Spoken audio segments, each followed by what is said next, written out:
Ya Allah, başladıq. Deməli uşaqlar bizə deyir ki, birinci sualda bir cism maqnit sahəsinə daxil olan, xəttlərinə perpendikulyar istiqamətdə daxil olan yüklü zərrəcin sürətini 2 dəfə artırıb maqnit sahəsinin induksiyasını 4 dəfə azaltdı olan təsirdən Lorentz qüvvəsi. Uşaqlar, Lorentz qüvvəsinin düsturu biz bilirik ki, QVB vur sinus alfadır. Və perpendikulyar olduğuna görə sinus 90 dərəcə verir, o da 1 verir. Onda Lorentz qüvvəsi Q vurulsun, V vurulsun, B-dir. Deməli, Q-dən, V-dən, B-dən və düz asılıdır. Zərrəcin sürətini 2 dəfə artırır. Əgər mən sürəti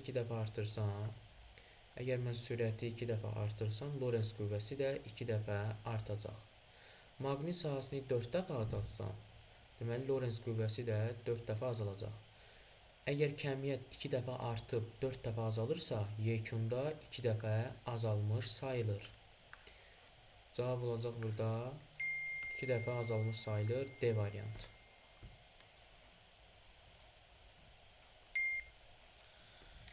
Keçirik ikinci suala. Uşaqlar, ikinci sualda bizə şaqili yuxarı atılan cismin hərəkət trayektoriyasını verib. Y oxu üzrə qiymətləri. Bizə bilirik ki, şaqili yuxarı atılan cismin hərəkət tənliyi yerdəyişməni tapa bilərik də. H bərabərdir V0T çıxılsın GT kvadratı bölü 2-dir. Burada H 40-dır, yerinə qoyarıq. 40 bərabərdir, T 2-dir. 2 vurulsun V0 çıxılsın J 10-dur, T 4 deməli 10 vurulsun 2-nin kvadratı 4 bölünsün 2. Buradan 2 V0'ı tapırıq ki 60 eləyir. V0'ı tapırıq buradan 30. Və mənə də başlanğıc kinetik enerji istəyir. Uşaqlar, başlanğıc kinetik enerjidə MV0'ın kvadratı bölünsün 2-dir. Yəni bu düsturdan biz V0'ı tapırıq, gəlib yerinə qoyuruq. Onda YK bərabərdir, M2-dir. V0 30'dur, kvadratı 900 bölünsün 2. O da sizə verəcək 900 elə. Cavab C variantı. Kimə aydın deyilsə, səsi açsın, desin ki, mənim aydın deyil. Deməli, uşaqlar, burada nə edirik biz? Buraları silək. Deyir ki, kütləsi 2 kiloqram olan cismin sürətinin zamandan asılı qrafiki verilib. Qrafik verilmişdir. Əvəzləyici qüvvənin 6 saniyə ərzində gördüyü iş hesablayır. Uşaqlar, ilk öncə biz buradan təcili hesablayırıq. Təcil nədir? V çıxılsın V0 bölünsün T düsturu bərabərdir. 8 çıx 2, 6, 6 bölünsün 4. Yəni bunun başlanğıcı 2-dir, sonu 8-dir. Zaman anınsa 4-dür. Bölürük 4-ə. Təcili buradan tapırıq necə? 1/5. Əla. Təcili tapandan sonra isə qüvvəni tapmaq asandır. M vurulsun A düsturuna əsasən. M nə qədərdir? 2 vururuq 1/5. Qüvvəni tapdıq 3 Newton. Qüvvəni tapandan sonra biz artıq yerdəyişməni tapmalıyıq. Çünki bərabər təcili hərəkətdir, eyniləşən hərəkətdir. Yerdəyişmənin düsturu bu düsturdan V0 T üstə gəl AT kvadratı bölü 2. V0 2-dir. 2-ni vuracam, bizə deyir ki 6 saniyə. 2-ni vuracam 6-ya. Üstə gəl, təcil 1/5-dir. 6-nın kvadratı 36 bölü 2. Bu da mənə verəcək 12 üstə gəl 18. Bu da bizə verəcək 27. Əla. Deməli, mən yerdəyişməni tapdım. Qüvvə də məndə var. Gedirəm qüvvənin, daha doğrusu işin düsturu. İşin düsturunu da şükranla bilirik. A bərabərdir, F vurulsun S. 3-ü vuracam mən 27-yə. Bu da bizə verəcək 117 Joule. Yəni cavab B variantı. Belə suallar işləməyi bacarın uşaqlar. Belə suallar qəbula düşür. 100% düşür. Qəbul da 2000. Müəllim, Bəli. orada 1/5'i biz 18'e vurmadıq. 1/5'i 18'e niyə vururuq ki? Hə. 2 ilə 36 ixtisar gedir, 18, 1/5 Bir saniyə. Bunu keçən qrupla hesabladım. O biri qrupla. O elə yadımdadır. Bir saniyə. Deməli 27 eləmir, 37 eləməlidir, eləmi? Deməli 1.5 27-yə vuranda 12 plus 27 eləyir. Bu bizə 39 verir. Hə, 39-u vuranda indi 117 alınır. İkisini dəfə hesablamışam uşaqlar ondandır. Aha. Keçirik 4-cü suala. Baxın uşaqlar, 2 dənə yükdür. Biri mənfidir, biri müsbətdir. Bunlar bir-birini cəzb eləyəcək də, düzdür? Deməli Q1 yükü sağa gedəcək. Buna təsir edən sürtünmə qüvvəsi sola olacaq. Q2 sola gedəcək. Təsir edən sürtünmə isə hərəkətin əksinə. Sürtünmə 2, F sürtünmə 1. Əla. İndi gəl baxaq düz suallarımıza. Sükunət sürtünmə qüvvəsi sağa yönəlir. Uşaqlar, sükunət sürtünmə qüvvəsi hansında sağa yönəlir? İkincidə. Sükunət sürtünmə qüvvəsi sola yönəlir. Kolon qüvvəsi sola. Kolon qüvvəsi uşaqlar budur. F kolon. Yəni bir-birini cəzb edən qüvvə. Sola yönəlirsə bu Q2-dir. 3 getdi bura. İndi burada baxaq bunlar nədir? Kolon qüvvəsi sağa yönəlir, o birisi də ortaya. Kolon qüvvəsi sağa yönəlir uşaqlar. Deməli bu olacaq 4-ə sağa yönəlir. O birisi də 5-dir. Ortaya gedəcək. Deyir ki, hər iki halda kolon qüvvəsi ədədi qiymətsə sürtünmə qüvvəsinə bərabərdir. Düzdür, hər ikisində bərabərdir uşaqlar. Yəni burada olan kolon qüvvəsi, burada olan kolon qüvvəsi sürtünməyə bərabərdir. Həmçinin burada da buna bərabərdir. Bir-birinə bərabərdir. Cavab oldu deməli 2, 4, 5, 1, 3. 2, 4, 5, 1, 3. 2, 4, 5, 1, 3. Cavab niyə yoxdur? 2, 4, 5, 1, 3 niyə yoxdur ki cavab? Azdan ölüm. Fərqlidir prosto yeri. 2, 4, 1, 3, 5. Bildim. Burada 3'ü bu tərəfdə yazdım. Hə, A-dır, A. Düzdür. A-dır. Mənim fizikada həmişə orislərdən başqa olur. Ortağı normalda 3 ilə 2 yerin həmişə bir dəyişik olur fizikada. Hə də burada əslində 2, 4, 5, 1, 3. Hə. Burada belə yazıb, amma cavabda fərqli yazıb. Adım qarışır. Ona görə uşaqlar Topluda da belədir, topluda. ona görə nə etməlisiniz? Maksimum şəkildə belə suallar işləyəndə diqqət edin uşaqlar. Diqqət. Diqqət. 5-ci sual.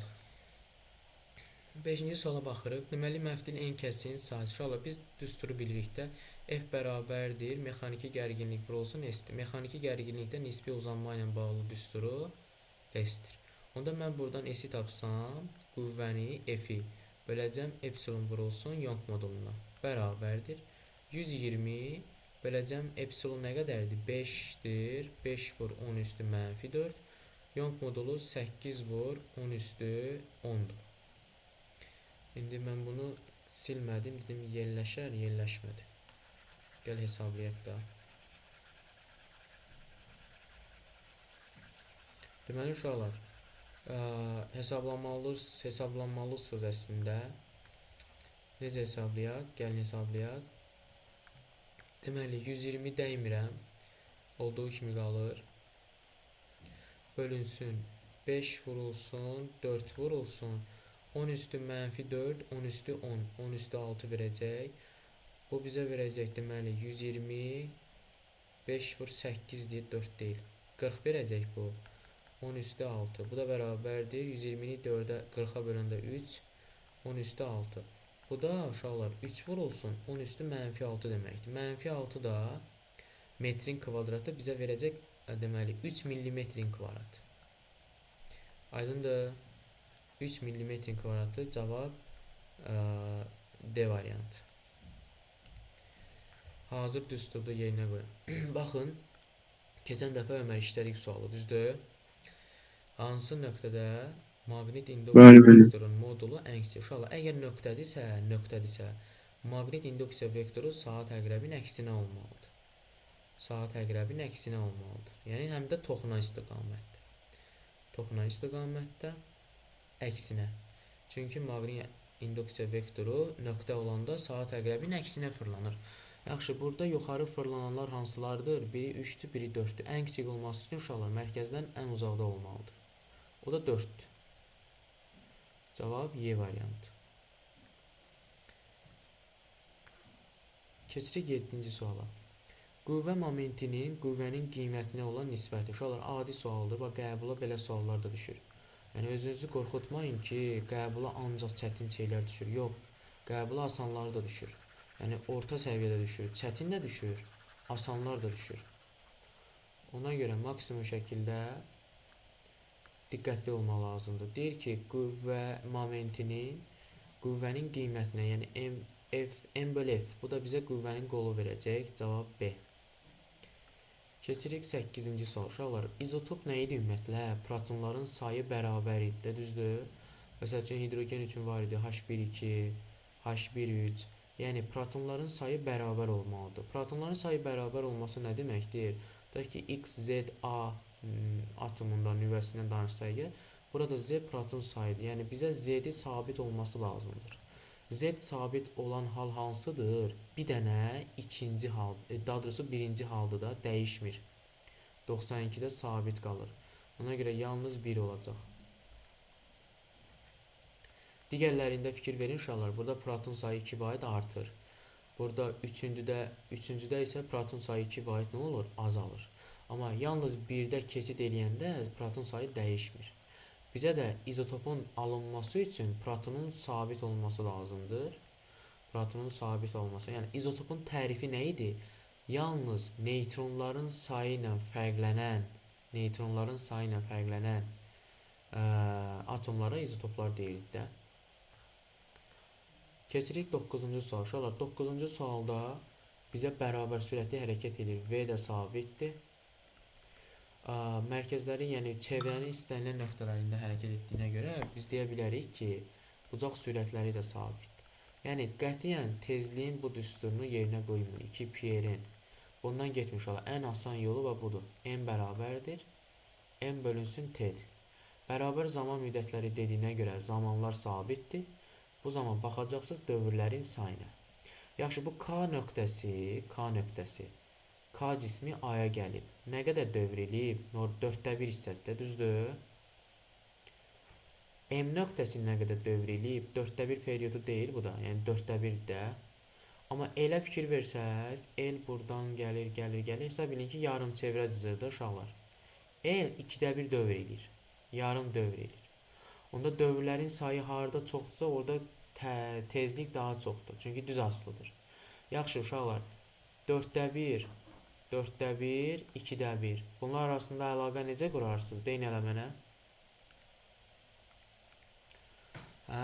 4də 1-ə bərabərdir də. İndi biri qayıdıb deyər ki, mən 4də 1-dən böyükdür. Keçən qrupda biri demişdi 4də 1-dən böyükdür. Az qalan kompüterin içindən çıxarım. Yox, 4də 1-ə bərabərdir də. 4də 1-ə bərabərdir. 2də 1 nədir bəs? 2də 1 bunları ortaq məxrəcə gətiririk. İkisini də elə ki bu tərəf gətirirsən. Ey mənim riyaziyyatçım. 4-2 oldu. 2də 1 ondan böyük olur, deməli. böyükdür. Surətləri bərabərdirsə, məxrəcə olan kəsr böyükdür də bala. Siz niyə riyaziyyatı bu qədər güclü bilirsiniz? Mən həmişə riyaziyyatı uzun yolla yazıram. Həmişə bütün suallarda. Niyə yazsan? Surət bərabərdirsə, məxrəci kiçik olan böyükdür. Bu qayda yadımdan çıxmışdı, inanırsın, indi yadıma düşdü. Buna görə 2də 1 böyükdür. 2də 1 hansı idi? VK. Yəni NK-dan. NL. NL böyükdür uşaqlar. Digərləri bərabərdir. Aydındır? NL böyükdür, digərləri bərabərdir. Diqqətli olun. Bu sualı güvəndə işləmişik biz sizlə. 10-cu sual. Joule bölünsün saniyədən yola çıxın. Belə sualla işləmişik. Joule bölünsün saniyədən yola çıxanda bizə nə verir? Watt verir. Watt bölünsün gərginlik. Watt bölünsün gərginlik də cəryan şiddətini verəcək. Hansı düstur? P bərabərdir I vur O düsturu. Buradan I-ni tapanda P-ni böləcəksiniz O-ya. Elektrik, daha doğrusu cəryan şiddəti D variantı. Aydındır?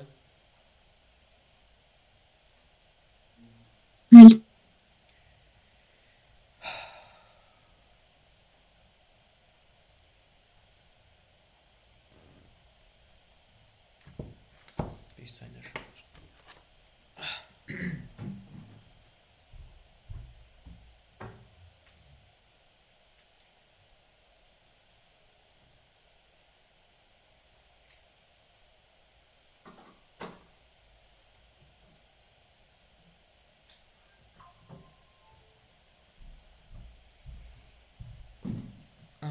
Keçirik 11-ci suala. Demək uşaqlar 11-ci sınıf maraqlı məsələdir. Bu ildə qəbula düşmə ehtimalı çox yüksəkdir. Çox yüksəkdir. Necə yazmaq lazımdır? Baxın uşaqlar. Burada həm ampermetrin lampalarla bağlı olan məsələyə toxunub, həm də ki, dəyişən cəriyana toxunub. Uşaqlar, biz iki dənə burada müqavimət var. Bir tutum müqavimətdir, XL. Biri də induktiv müqavimətdir, XL. XL-in düsturu biz bilirik ki, 1 bölünsün omega S-dir. Bu da bərabər 1 bölünsün omeganın yerinə 2 pi nü vur S yazacaq. Amma XL-in yerinə XL-in düsturu nə idi? Deyin elə. Omega L. Ay sal, omega L-dir. Omeganın yerinə də 2 pi nü vur L yazacağam. İndi uşaqlar, mənə deyir ki, tezliyi azaltdıqda, tezliyi əgər azaltsaq, tutum müqavimət, daha doğrusu induktiv müqavimət azalacaq. Amma tezliyi burada azaltsaq,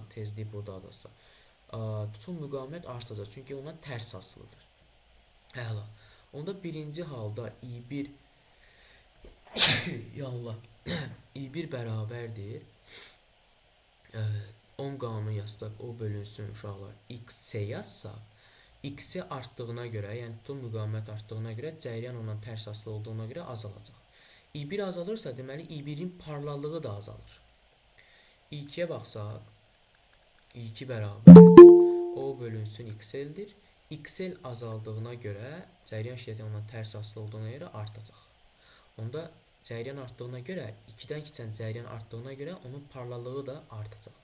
Cavab L1 azalacaq, L2 artacaq. C variantı.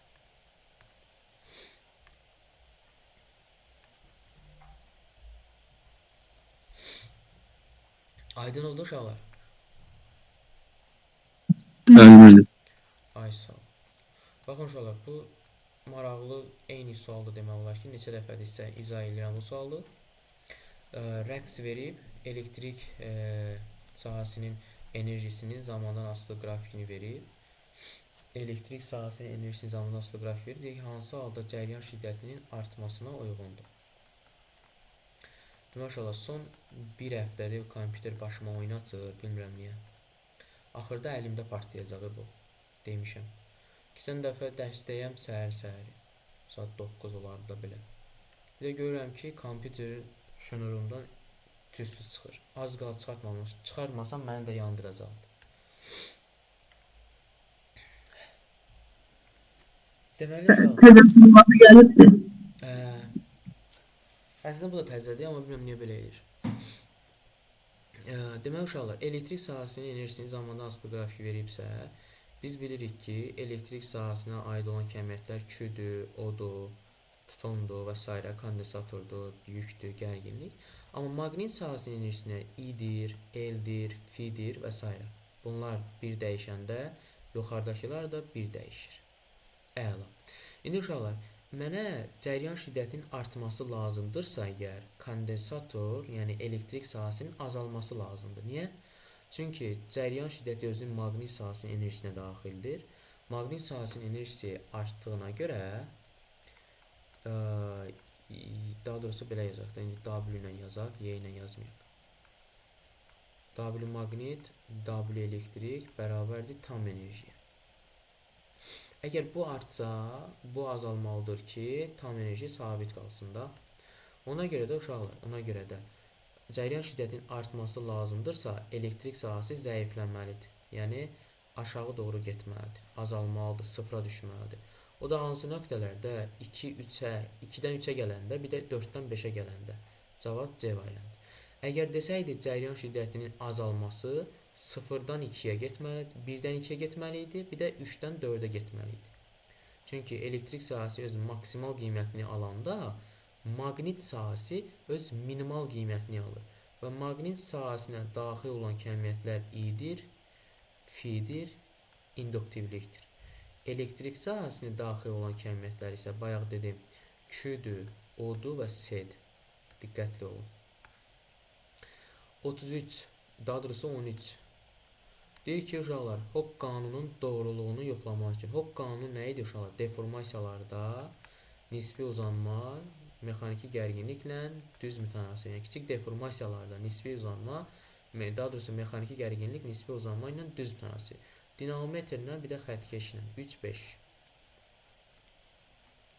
Dinamometrlə bir də xəttkeşlə 3 5.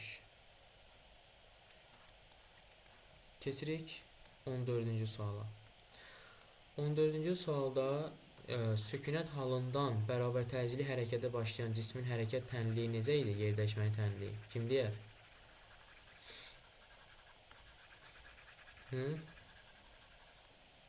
AT kvadratı bölünsün 2. Ay sağ ol. Demək uşaqlar, S bərabərdir V0T üstəgəl AT kvadratı bölünsün 2-dir. Əgər başlanğıc sürət 0-dırsa, yəni sükunət vəziyyətindən başlanğıc 0-dır. Onda S nəyə bərabər olar? AT kvadratı bölü 2. Mənə deyir ki, eyni zaman müddəti, zamanlar sabitdir, bərabərdir. Onda yerdəyişmə təcillə necə asılıdır uşaqlar? Düz asılı deyil. S1 böl S2 bərabərdir A1 böl A2.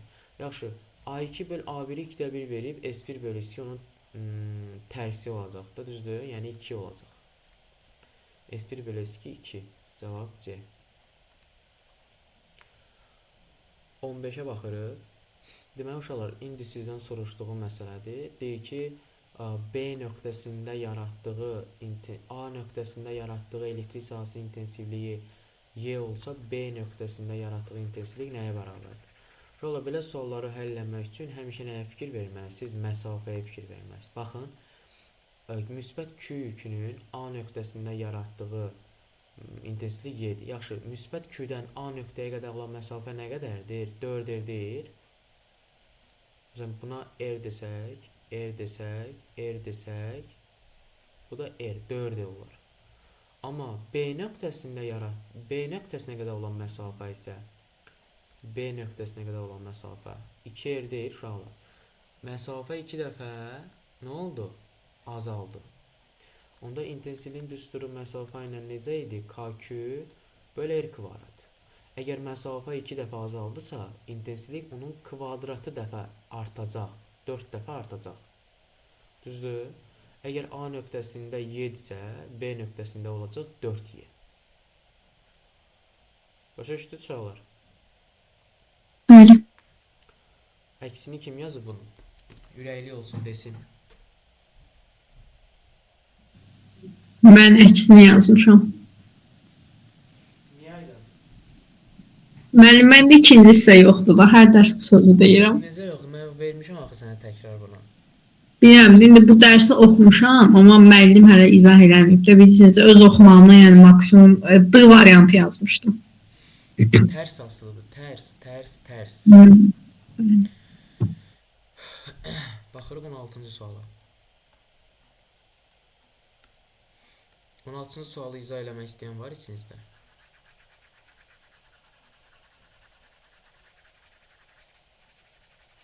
Uşaqlar, biraz ürəkli olun, nədən çəkinmişsiniz? Ne var ki aynen sade şeydi. Ay sağ olun, sağda şeydir, görə verirəm də sizə. Mən deyim. Ha? Deyim mən. Yaxşı deyil. Verilənlərini deyəcəm ha. X-in bərabərdir 0.6. Verilənləri mən də deyərəm də. Yox, daha həllini də deyəcəm. X-in bərabərdir 0.6. Yaxşı, yazıram bura. X-in bərabərdir 0.6. Sonra pi bərabər 3 onu verib. Sonra periodu tapırıq. Period neçədir? Period 4-dür. Ay sağ, demişəm uşaqlar, əgər kosinus qanunu ilə rəqs edirsə, 4 dənə dilim götürürsünüz və axırıncının altında qalan zaman sizə periodu verəcək. 4 saniyə. Aha, omeqanı demənə necə eləyəcək? Omeqanı düsturu Omeqanı 2 pi böl t ilə tapacaq. 2 vur 3 böl 4. Ay sağ, 2 vurulsun 3 bölünsün 4. Nəyi verəcək bizə? 1.5.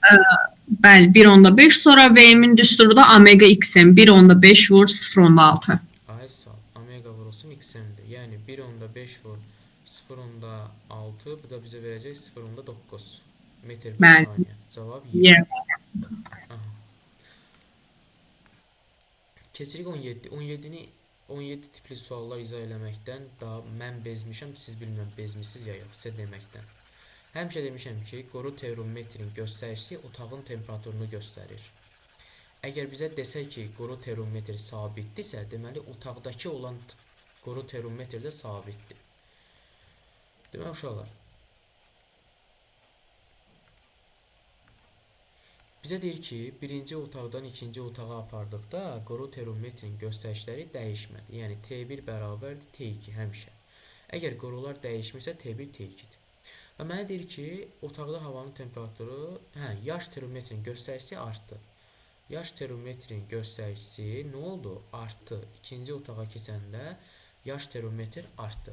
Əgər yaşın, yəni yaş termometr artmağı nə deməkdir? Otaqda nəmişlik var, otaqda rütubətlik var, soyuqluq, yəni su var da bir sözdə.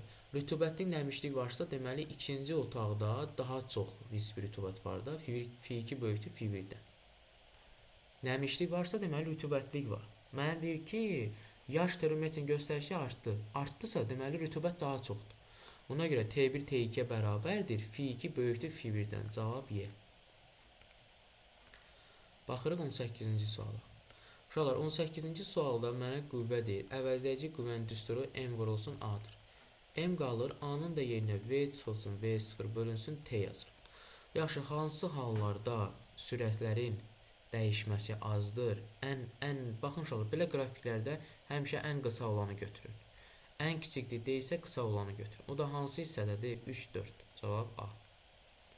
Çünki qüvvə birbaşa bu sürətin dəyişməsi ilə əlaqəlidir. Sürət dəyişməsi bizə təcili verir. Qısa olan hissə, əgər ən böyük desəydi, həm 0,1 olardı, həm də 1,2 olardı, demir. M bölünsün KT. Uşaqlar, elektroliz qanunu ilə bağlı, elektroliz qanunu K vurulsun Q-dür. Q-nün yerinə mən I vurulsun T yazacağım. Çünki I bərabərdir, Q böl T deyildi, bizdə sabit cəryandır. Buradan biz Q-nü tapdıq. Nə oldu? I vur T. Onda bərabərdir bu da nəyə? M-ə. Yaxşı, buradan I-ni tapanda M bölünsün KT verəcək. Verəcək də və bunu bizə verəcək. Yaxşı, bu nədir? I nədir? Cəryan şiddəti deyil. Elektrolitdən keçən cəryan şiddəti. Cavab B. Aha. 20-ci sual maraqlıdır. Maraqlıdır. 20-ci sualda kim nə yazıb? Necə yazmısınız? Hə? Mən bir sualda qorxuram. Nə yazmısınız? Mən də, düz deyim, mən də qorxuram. Nə yazmısınız bura? Çox qarışıq deyir. Mən bunları başa düşmürəm. Yaxşı. İndicə eləcəm, başa düşərsən. Yaxşı. Yaxşı. Xədicə nə yazmısan bura? B variant. B. Mədinə sən nə yazmısan? Y variant.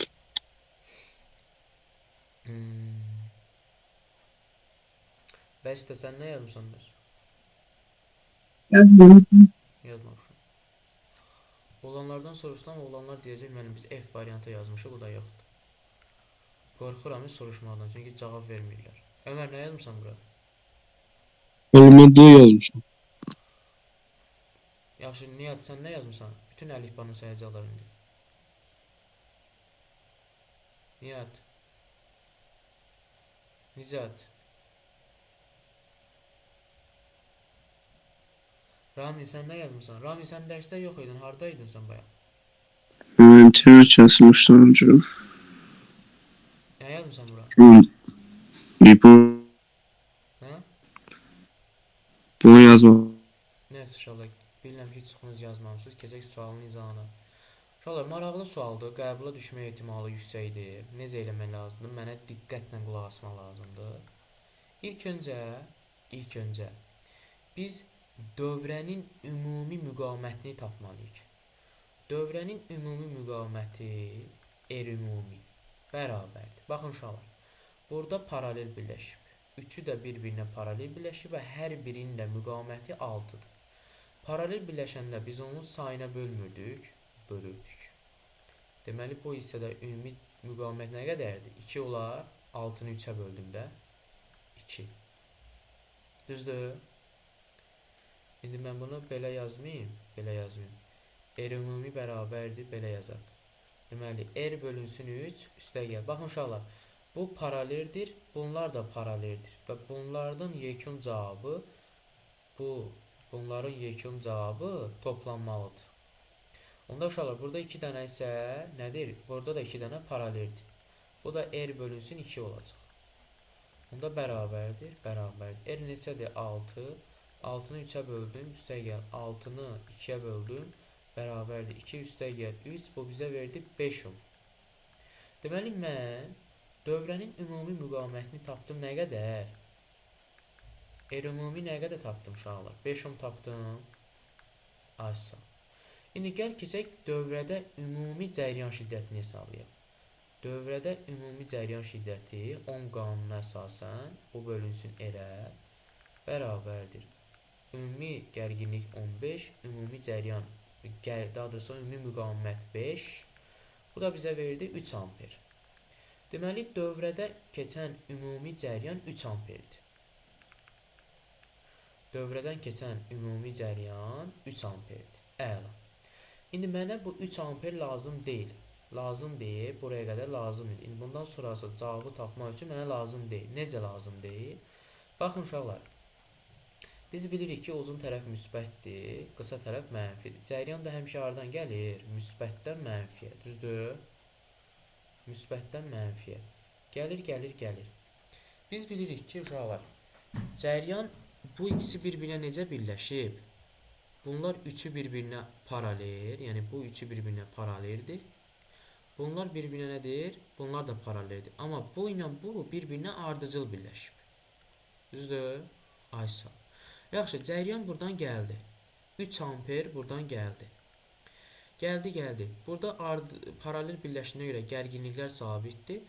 Cəryan müqavimətlərlə, yəni gərginliklərlə eyni bölünəcək. 2 hissəyə bölünəcək. 1.5 amper buradan, təzədən 1.5 amper də buradan keçəcək. Gəldi. Buradan yenidən birləşdi 3 amper. 1.5 yuxarıdan, 1.5 aşağıdan. Gəldi 3 amper təzədən paylanacaq da 3 hissəyə bölünəcək. 1 amperi bura, 1 amperi bura, 1 amperi də bura. Yəni təzədən paylanacaq. Çünki buradan da 3 amper keçəcək. Yəni ümumi bu hissədən 3 amper keçəcək. Buradan da 3 amper keçəcək. Niyə? Çünki ardıcıl birləşmədə cəryan şiddətləri sabitdir. Onda ümumidən, yəni hamısından 3 amper keçdi. Gəldi bu 3 amper burada 3 dənə hissəyə bölündü. 1 amper burada, 1 amper burada, 1 amper də burada. Yenidən gəldi, birləşdi, oldu 3 amper. Və gəldi, çıxdı mənfiyə. Söp. Bizdən də R, yəni ampermetr yuxarıdakı müqavimətə birləşdiyinə görə oradan keçən cəryan nə qədərdir? 1 amperdir. Onda deyirik ki, cavab olacaq 1 amper. Kimə aydın olmadı? Hə? Baxın uşaqlar, yenə deyirəm. Sizi qarışdıran məqam, yəqin bu axırıncı yazdıqlarımdır. Buraya qədər ki, hər kəsə aydın olar məncə. Düzdür? Uşaqlar. Aydın. Ay sağ. İndi siz mənə diqqətlə qulaq asın. Bu kompüterdə bezdirib məni. Deməli uşaqlar, biz ümumi cəryanı tapdıq nə qədər? Ümumi cəryanı tapdıq 3 amperdir. 3 amper, gəlir, buradan 3 amper. Gəldi burada 1.5 2 hissəyə bölündü. 1.5 bura, 1.5 də bura. Təzədən burada birləşdi, oldu 3 amper. Və bu 3 amper təzədən 3 hissəyə bölünür. 3 bərabər hissəyə bölünəcək və hər birindən 1 amper keçəcək. Bunu yaddan çıxarın. Ona görə 1 amperdir cavab. Diqqətli olun. Bizdən ampermetr burada yox. Ampermetr, bax indi o tipi də yazıram bura.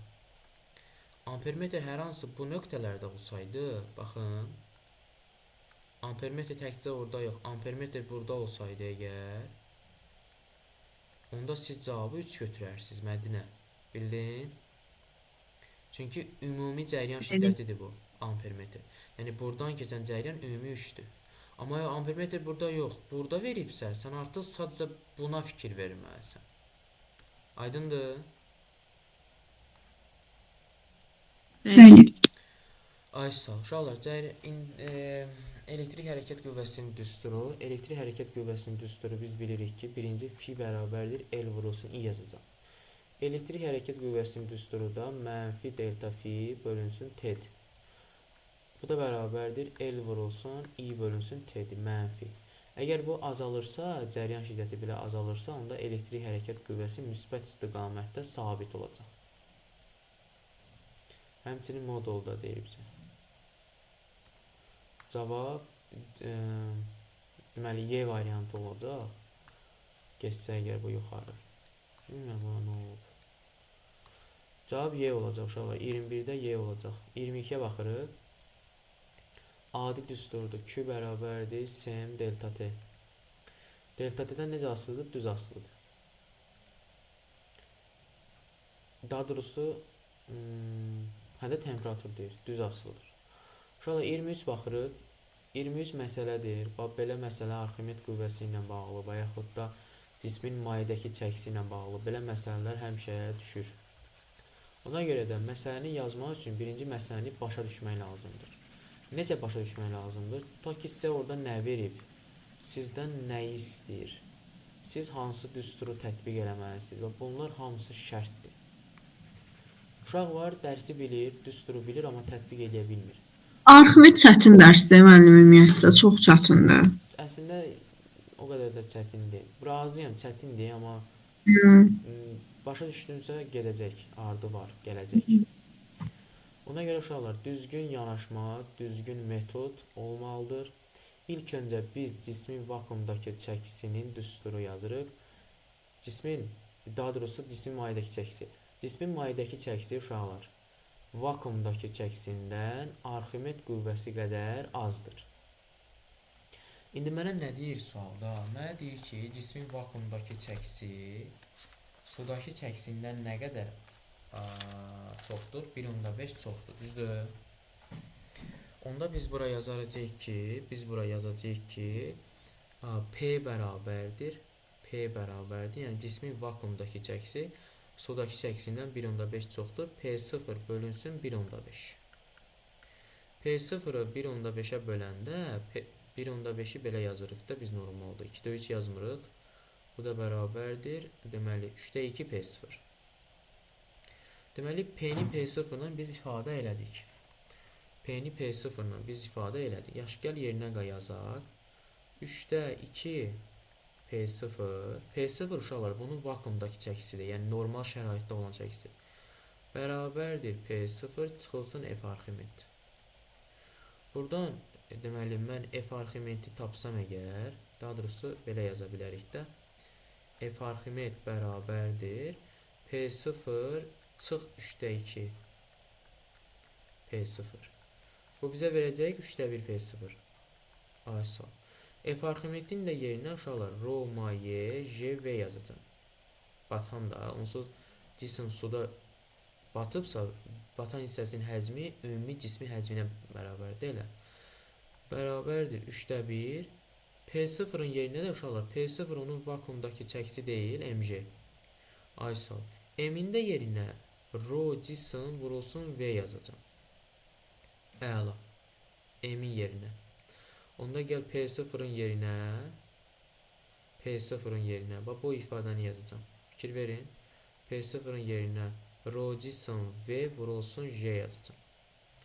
Onda rho cisim vurulsun V vurulsun J. İndi biz buradan VJ-ləri x-lar apara bilərik. Cismin sıxlığını istəyir. Onda yazırıq ki, buradan rho maye bərabərdir 3-də 1 vurulsun rho cisim. Və bizdən bu rho cismi buradan tapsaq, olacaq 3 vurulsun rho maye. Yəni rho maye 1000-dir, 3-ü də 1000-ə vuranda 3000. Cavab oldu 3000. 3000 kim yazıbsa düz yazıb. Həlli də budur uşaqlar. Maksimum şəkildə diqqətli olun və cavabı başa düşməyə çalışın. Kimə aydın deyilsə, səsi açsın, desin ki, müəllim, mənə aydın deyil.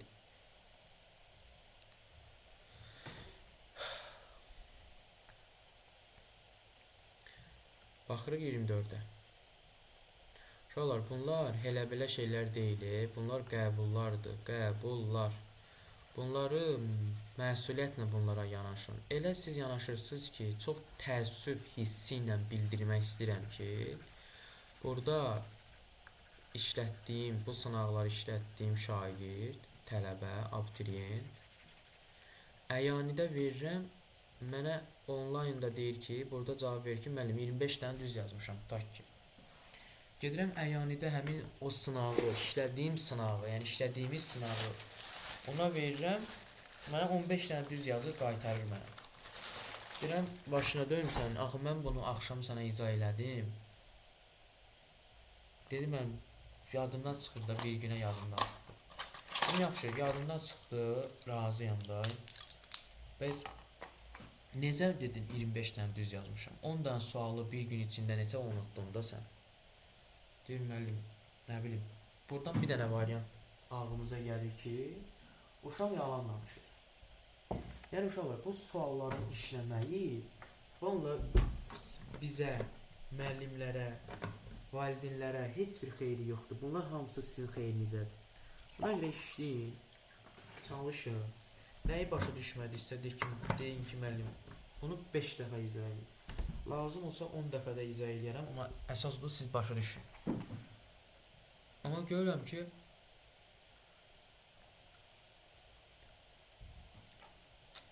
sizdən elə bir hiss yoxdur. Sizdə isə elə bir hiss yoxdur. Nəysə, baxırıq 24-cü suala. Uşaqlar, biz bilirik ki, güc harda ayrılır? Yalnız rezistor olan hissədə ayrılır. İnduktivdə ayrılmır. Gücün düsturunu yazırıq. Ardıcıl, daha doğrusu aktiv müqavimət nəzərə alınmır. Maqnit sahəsinin enerjisi. Mən I kvadratı vur R ilə gedəcəm düsturu. Niyəsini görəcəksiniz, niyə getdim. Burada mən I kvadratını tapanda, uşaqlar, I kvadratını tapanda gücü böləcəm R-ə. Və həmişə yadda saxlayın. Güc yalnız rezistor olan hissədə ayrılır. Bu da bərabərdir. 60-ı böləcəm. R nə qədərdir? 10 eləyəcək 6. Və mən buradan I kvadratını 6 aldım. Əla. Maqnit sahəsinin enerjisinin düsturu nə idi uşaqlar? Maqnit sahəsinin enerjisi düsturu L kvadratı bölü 2-dir. Bərabərdir. Fikir verirsiniz uşaqlar, mən bu I kvadratına dəymədim. Siz olsaydınız kökə salardınız, əcəb rəqəmlər çıxarardınız. Amma qətiyyən dəymir. 0.1 müqavimətdir, daha doğrusu induktivlikdir. I kvadratı 6-dır, bölü 2. Bu da sizə verəcək 0.3 joule. Məsələ həll oldu. Kimə qaranlıq qaldı? Aydındır.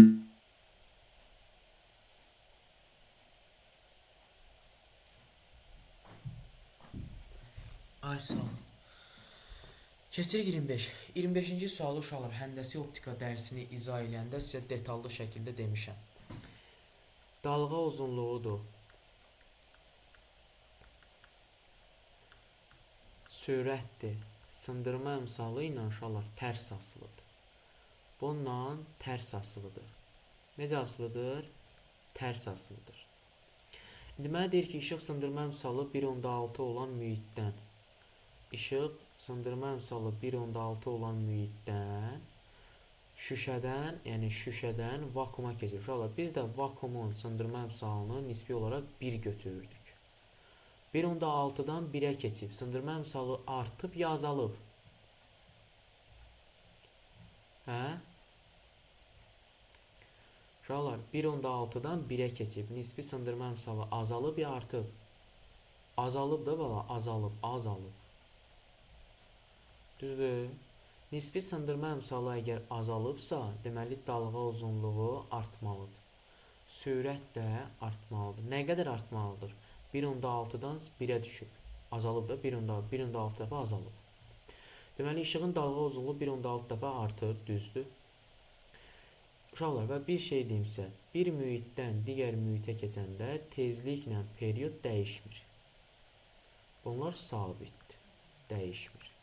İşığın tezliyi dəyişmir. Düzdür, işığın sürəti isə artır. Cavab 1, 3, 6 olacaq.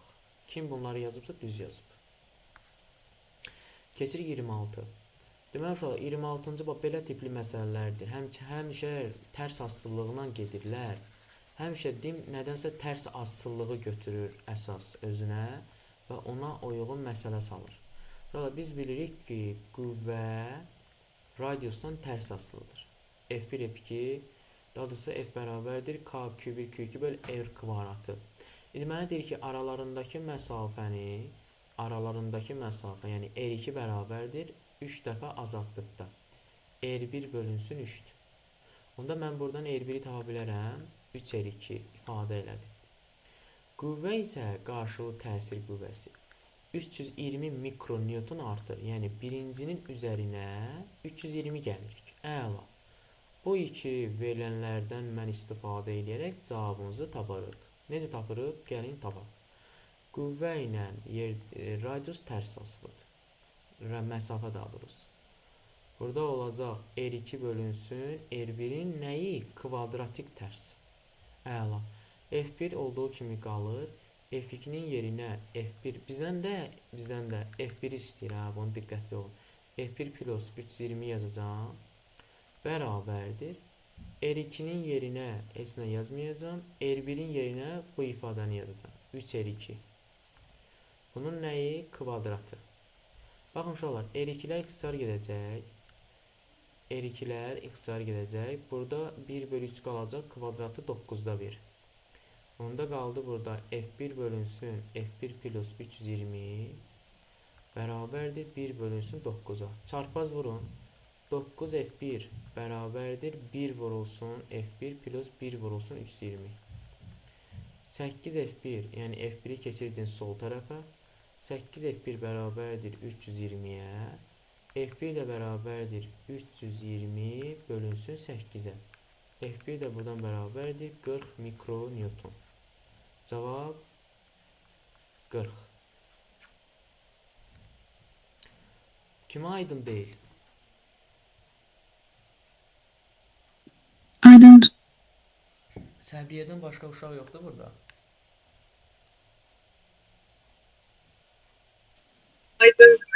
Aydındır müəllim. Aydındır mən. Yaxşı, keçirik 27-ci suala. Uşaqlar, axırıncı mövzularla bağlı sualdır. Biz nə demişdik? Və belə bir qrafik çəkmişdik. Saxlayıcı gərginliyin tezlikdən asılılığı. Və belə bir şey çəkmişdik. Buna nə demişdik biz? Minimal, qırmızı sərət tezliyi. Əgər şərtlər yazmışdıq. Əgər nü böyükdürsə nü minimaldan fotoeffekt baş verir. Enerji çıxış işindən böyükdür. Nü bərabərdir nü minimal olsa yenə fotoeffekt baş verir, amma elektronlar katoddan anoda doğru hərəkət eləməz. Nü kiçik olsa nü minimaldan nü minimaldan kiçik olsa baş vermir. Əla. Deməli uşaqlar, K nöqtəsində olan tezlik, bir də M nöqtəsində olan tezlik. L nöqtəsində də qırmızı sərhəddir. Onda K nöqtəsi üçün bura nü böyükdür, nü minimal, bunu M nöqtəsinə uyğun gətirə bilərik. Bunu L nöqtəsinə uyğun gətirə bilərik. Bunu da K nöqtəsinə uyğun gətirə bilərik. Əla. İndi biz bunları təhlil elədik. İndi gəl baxaq suallara, uyğunluğa. Biri deyir artır, daha doğrusu K nöqtəsi. 2, bu da olsun 3. Enerji çıxış işindən kiçikdir uşaqlar. Bu K nöqtəsinə uyğun gələcək. Enerji çıxış işindən kiçikdir. Bu K nöqtəsinə uyğun gələcək. Yəni A gedəcək, biri A gedəcək. Enerji çıxış işindən böyükdür. Bu M nöqtəsinə uyğun gələcək. B gedəcək bura. Fotoeffekt yaratmır. Fotoeffektin yaratmaması üçün uşaqlar nü kiçik olmalıdır nü minimaldan, yəni K nöqtəsinə uyğun gəlməlidir. Enerji çıxışına bərabərdir. Qırmızı sərədə bərabər tezlikdə, yəni L nöqtəsində D nöqtəsi. Tezliyi fotoeffektin qırmızı sərhədinə bərabərdir. Bu o da hansı oldu? Deməli, Y də getdi ikinciyə. Deməli, 1-ə AC, 2-yə D-yi, 3-ə B. Kim bunu yazıbsa düz yazıb. Keçirik 28. Demək uşaqlar, 28-ci sual oxuyuruq. Deyir ki, ətraflı yazılı tələb olunan cavablarda diqqətli olun. Deyir ki, gözə düşən paralel işıq şüaları tor təbəqəsinin öndə kəsişir. Bu sözə fikir verin. Öndə kəsişir. Bu gözün hansı görmə qüsuru var və bu qüsuru aradan qaldırmaq üçün hansı linza eynəkdən istifadə etmək lazım? Uşaqlar, əgər öndə kəsirsə bu tor təbəqələr, deməli onun yaxından görmə problemi var. Həmin insan yaxını görə bilmir. Problemi nədir? Hansı görmə qüsuru var? Yazacaqsınız ki, yaxını görə bilmir. Əgər öndə kəsirsə, yaxını görə bilmir. Yadınızdadsa əgər bu qayda kitabının ən axırıncı hissələrində var bu sual. Yaxını görə bilmir. Hansı eynəkdən istifadə eləməlidir? Bu təbii ki də yaxını görə bilmirsə səpici eynəkdən istifadə eləməlidir. Yəni şüaları səpməlidir. Səpici linzalı eynəkdən. Səpici linzalı eynəkdən. Yəni hansından? Eldən yazacaqsınız. El linzasından. Nəyə görə uşaqlar? Bunu təbii ki də bir sıra səbəbləri var. Hansı səbəbləri var? Məsəl üçün deyə bilərik ki, əsaslandırsa deyə bilərik ki, geniş şəkil yaza bilərsiniz ki, yəni gözün optik sisteminin, bax belə yaza bilərsiniz. Gözün optik sisteminin optik qüvvəsi qüsursuz gözün, yəni normal insanın gözünün optik qüvvəsindən böyükdür. Onu kiçildib normal gözün optik qüvvəsinə çatdırmaq üçün optik qüvvəsi mənfi olan səpici linzalı eynəkdən istifadə etməlidir. Bir variant belə yaza bilərsiniz. Başqa variant deyə bilərsiniz ki, məsəl üçün necə deyə bilərsiniz? Belə deyə bilərsiniz ki, gözdə optik sistemdən keçən şüaların fokusu torlu qişadan öndə alındığından şüalar səpici linza vasitəsilə səpilərək onun fokusu torlu qişaya gətirilə bilən eynək lazımdır. Evet. Necə? Əşyanın xəyalı torlu qişadan öndə alındı da, yaxından görmək istiyordu. Yaxında görməklər, yaxını yaxşı görürlər, uzağı görürlər. Siz yazırsınız, yaxını görə bilmir. Necə? Yaxından görmədə uzağı görə bilmirlər, yaxını görürlər. Siz yazırsınız ki, yaxını görə bilmir. Yaxın görmə problemi var da bunun, öndə kəsir. Yaxından görmədə uzağı yaxşı görürlər, yaxını görürlər. Yox, öndə kəsirsə bu yaxını görə bilmir. Yox, hayır.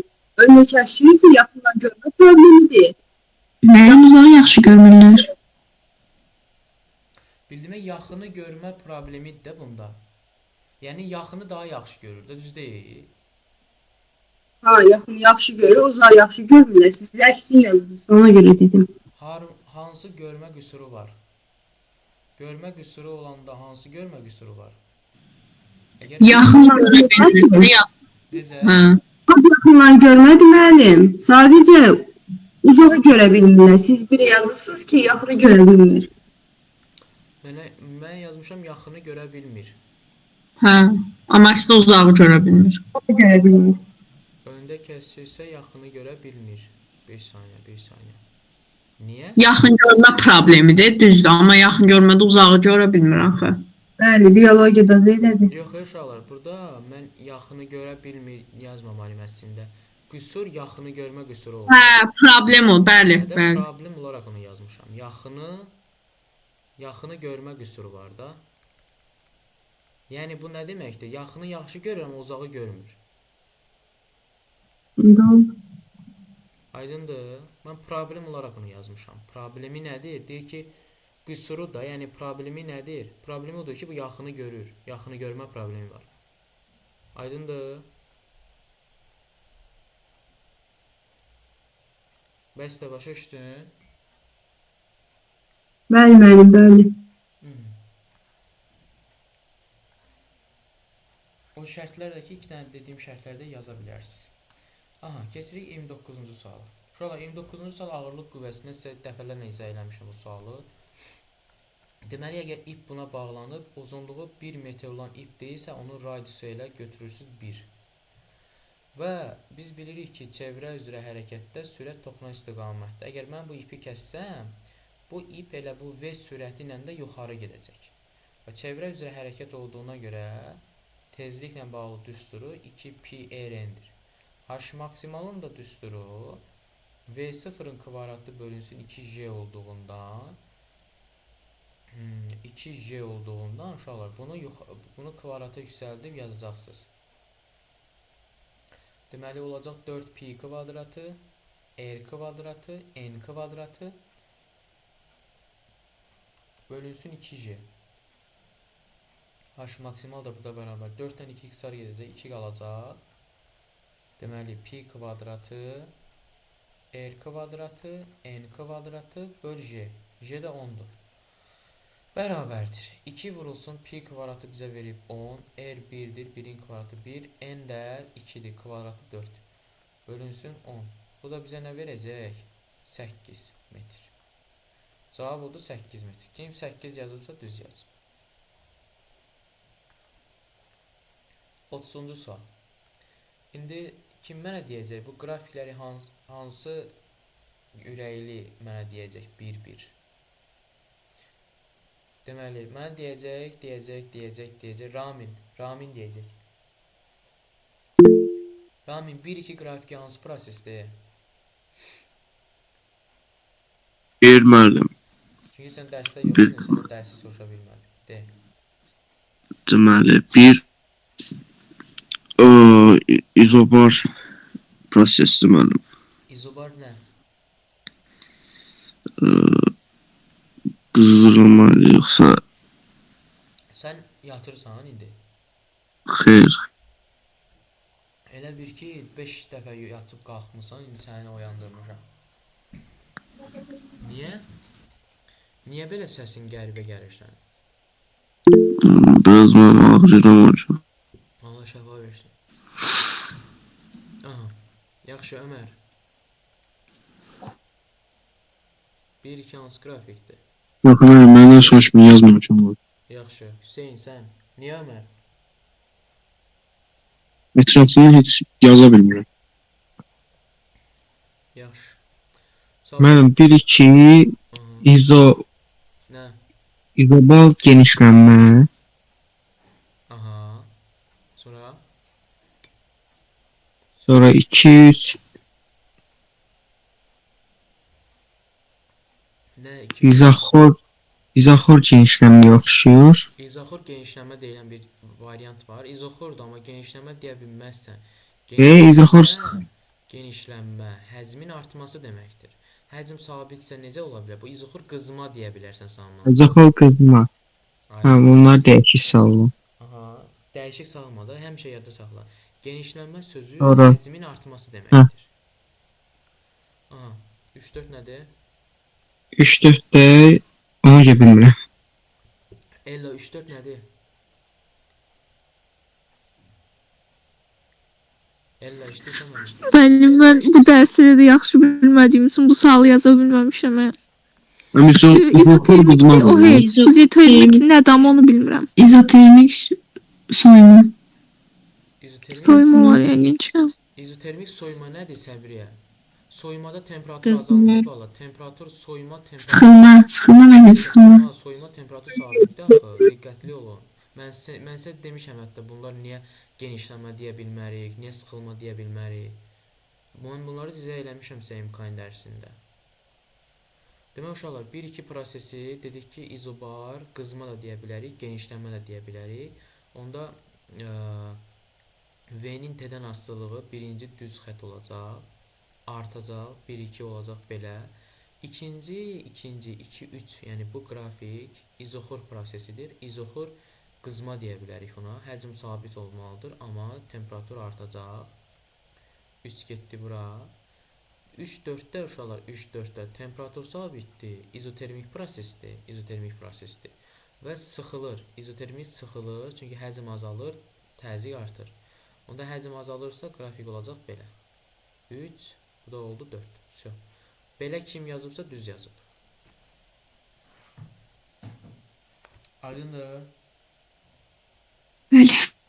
Yaxşı, deyin gör neçəni düz yazdınız. Başlayıram arxadan qabağa. Xədicə neçəni düz yazdın? 26. 26. Səbriyə sən? 27. Aha, Sevinç. Sevinç. Bəli. Neçəni düz yazdın? 25. 25. Ramin. Neynəm sən Ramin? 18 zaman. 18'den. Sen yat biraz. Ömer sen? Ətrafdan yazmamışam müəllim. Prosto 20 dənə düzüm var. 7 dənə səhvim. 20 tane səhvin var. 20 dənə düzüm var müəllim, 7 dənə səhv. Yaxşı. Nihat sen neynəmişsən bana? Müəllim 24-ün yazmışam. 24'ünü yazmışsan neçəni düz çıxıb? 30 dənə yazmışam, 24 düz çıx. Elə bildim 24 tane yazmışsan 30 tane düz çıxıb. Yaxşı Liza sen neynəmişsən? 26. Aa, Mədinə sən? 27. Hüseyin sen neynəmişsən? 5 nəməm 16. Niyə heç nə? 16. Nəysə. Ella sen neynəmişsən? Mənim 18 dənə düzüm var. Aydın oldu səhvlər. Bəli. Yaxşı. Bəs də sən neynəmişsən? 26 müəllim. 26. Aha, Aydan sən? 26,5. 26.5 nədir? Burada 1 ilə 2-ni 2 ilə 3-ü düz saymışam, 3 ilə 4-ü səhv saymışam. Diqqətli ol. Yarı bal alaram. O yarı bal deyil. Ola bilər yarı bal. Əgər 27-ci suala qədər belə sual olsaydı, səhv sayılardı. Hə, bilirəm bəli. Aha. Uşaqlar, 27-də maksimum. Niyə belə bu o qədər də çətin sual deyil axı. O qədər də çətin bir sınaq deyil. Niyə belə yazmısınız? Mən buradan çoxunuzdan 30 yazdım. Bəzilərindən 30 plus. 7-də birini yazsaq, Hə? birini səhv yazsaq, Necə? yoxsa yox. Görüşmürəm. 27 birini səhv yazsaq. 27 sən əgər birini səhv yazsan, 6 səhv gedir. Hə. Sual səhv gedir. Aydındır? Çox sağ ol. Ay sağ olun. Diqqətli olun uşaqlar. 2023-cü ilin ikinci şansıdır. Diqqətli. Keçirik elektrik yükünün qəbul suallarına. Deməli,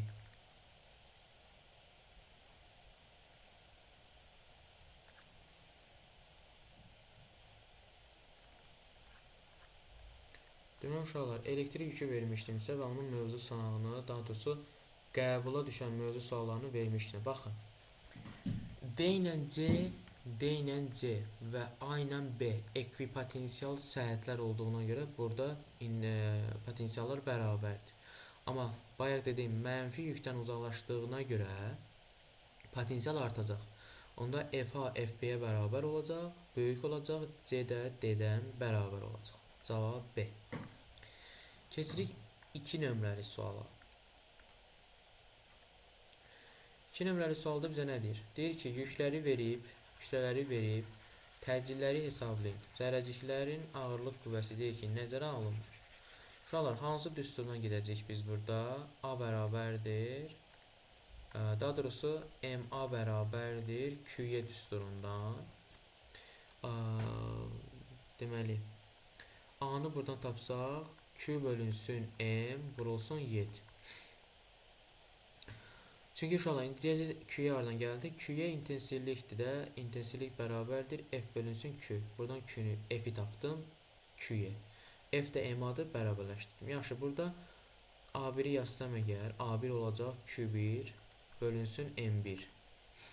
A2-ni yazsam, A2 olacaq Q2 bölünsün M2. İndi gəl yerinə yazaq hər şeyi.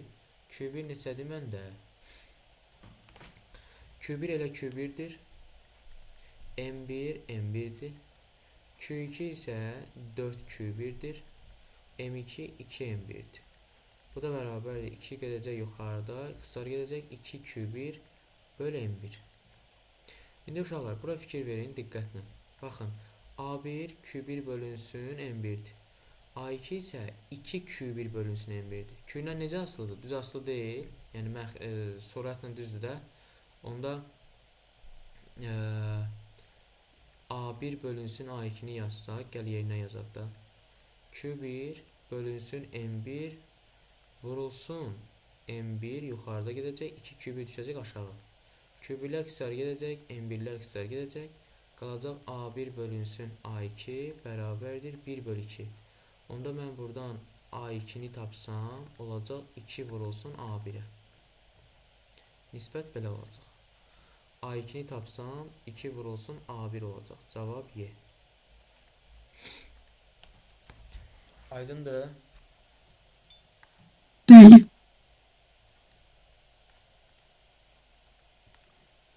Üçüncü sual uşaqlar. Baxın, sfera müsbət yüklənib. Biz dedik ki, müsbət yükdən uzaqlaşanda potensial azalırdı. Və biz də dedik ki, sferanın mərkəzindən səhətə doğru bütün nöqtələrdə potensiallar bərabərdir. Fi-A bərabərdir Fi-B. Amma uzaqlaşanda azaldığına görə bunlar böyük olacaq Fi-C-dən. Fi-A bərabərdir Fi-B. Baxın A variantı. 0 görsə çıxın. 0 deyil uşaqlar heç nə. İntensivlik olsaydı, kürənin daxilində intensivlik 0-a bərabərdir. Cavab A variantı. Dördüncü sual. Deyir ki, nöqtəvi yükün elektrik sahəsi, qüvvə xəttləri, ekvipotensial səhətləri. Uşaqlar baxın, elektrik sahəsinin ekvipotensial səhətləri bunlardır. Yəni şaquli istiqamətli xəttlərdir. İntensivlik xəttləri də bunu kəsib keçir. Yəni 90 dərəcə əmələ gətirir, perpendikulyardır. 5-ci sual.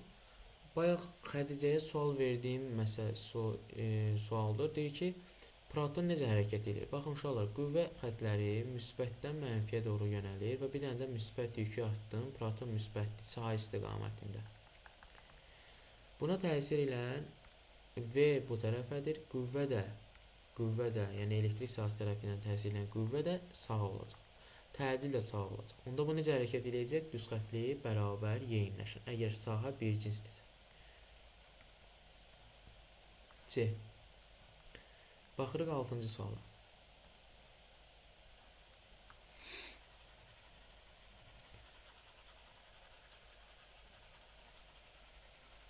Deməli uşaqlar, 6-cı sualda bizə nə deyir? Deyir ki, nöqtəvi yükün elektrik sahəsinin intensivliyi məsafədən asılı qrafiki dielektrik. İntensivliyin düsturu nədir? E bərabərdir, K vurulsun, Q bölünsün. Dielektrik varsa epsilon R'dir.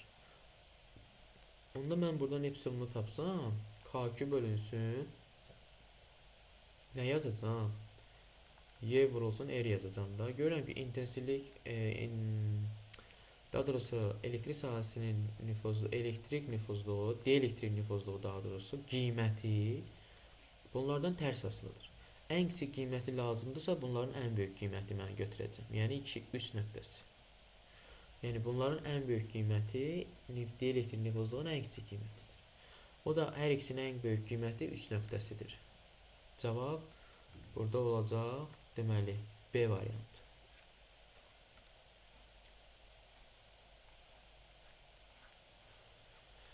7-ci sual.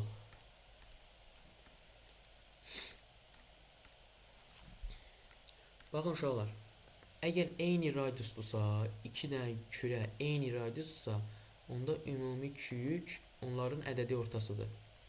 Q1 plus Q2 bölünsün 2-dir. İndi müsbət 12 Bir də -4. Toplayın bölün 2-yə. Bu eləyəcək, deməli 8 eləyəcək, müsbət 8. 2-yə böləndə hər ikisinə müsbət 4 gedəcək. Hər ikisinə müsbət 4, 4. Cavab B variantı. 8-ci sualı kim izah eləyəcək, kim deyəcək mənə? Desin elə. Xədicə, buyur. Birinci birdən 3-ə baxıram. Məsafə ilə tərsdir deyənə K2 0 vurulsun 4Q 0 bölünsün 16. Buna 10 verirdi cavabı. Məsafə. Məsafə 4 damadı kvadrat olur deyən 16. Sonra buradan bir de buradan cevabı 10 verirdi. Bir de ikinciye baxıram 1-2-də. Q0 vurulsun 2Q0 bölünsün 4. Aha. Onu hesablayırıq. Cavabı 20 tapırıq. Ay sağ ol. Deməli, birinci burada nə edirik? Birinci baxırıq məsafələrə. Məsafə Q1 ilə Q2 arasında məsafə nə qədərdir? 2 damadır, düzdür? 1 damadır, bu da 2 damadır. Yəni, buradan bura olan məsafə nə qədərdir? 2 damadır. Yaxşı, mənə deyir ki, 1 ilə 2 arasında qarşıdası görsün. Hə, 1 ilə 3 arasında verib mənə. Nə qədər? 10-dur və olan məsafə nə qədərdir? 1, 2, 3, 4. Əla. Onda 1 ilə 3 arasında olan mən ifadələri yazsam, K vurulsun. Q1 nə qədərdir? Elə Q0-dır. Q3 nə qədərdir? 4Q0-dır. Düzdür? Bölünsün nəyə? Məsafənin kvadratı, yəni 16-ya. Bu da bərabərdir. Olacaq K vurulsun Q0-ın kvadratı. Bu 4 nə? Bu 16 qısar gedəcək. Aşağıda qaldı 16. 4 daha doğrusu. Bu nəyə bərabərdir? 10-a bərabərdir. İndi uşaqlar, ikinci halda deyir ki, F1-2 nəyə bərabərdir? F1-2-ni hesablayanda K vurulsun. Q1 nə qədərdir? Q0. Q2 nə qədərdir? 2Q0. Bölünsün. Aralarındakı məsafə 2 damadır. Kvadratı oldu 4. Bərabərdir. K vurulsun. Q0-ın kvadratı. Bu 2 ilə bu 4 qısar getdi. Aşağıda qaldı 2. İndi uşaqlar, mənə deyir ki, bu ikisini müqayisə elə və tap cavabı nədir? Baxın, burada KQ0-lar hər ikisində eynidir də. Məxrəc fərqlidir. Burada məxrəc 4-dür. Burada məxrəc 2-dir. Məxrəc nə oldu? 2 dəfə azaldı. Əgər məxrəc 2 dəfə azalırsa, kəsrin qiyməti 2 dəfə artmalıdır. Yəni 10 deyil birincinin qiyməti. 2 dəfə artacaq, olacaq 20. Cavab 20. Və bunun belə də yaza bilərsiniz. Yerinə ayda. Hara getdi bu?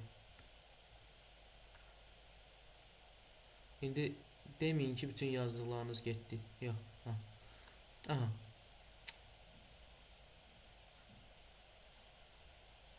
Ayda. Bütün şeyler getdi ki, aləm dəydi burada bir-birinə.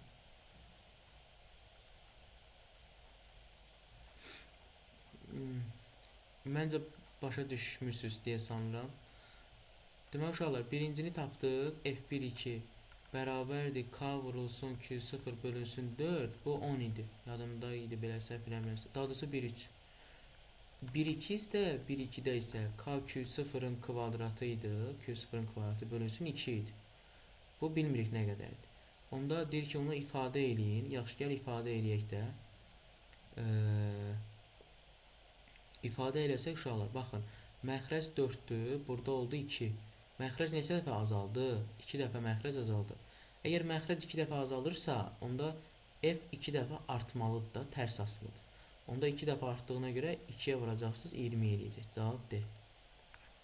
Keçirik 9-cu suala. 9-cu sualda yüklər arasındakı məsafələr, elektrik nüfuzluğu, yüklər arasındakı məsafələri bizdən istəyir.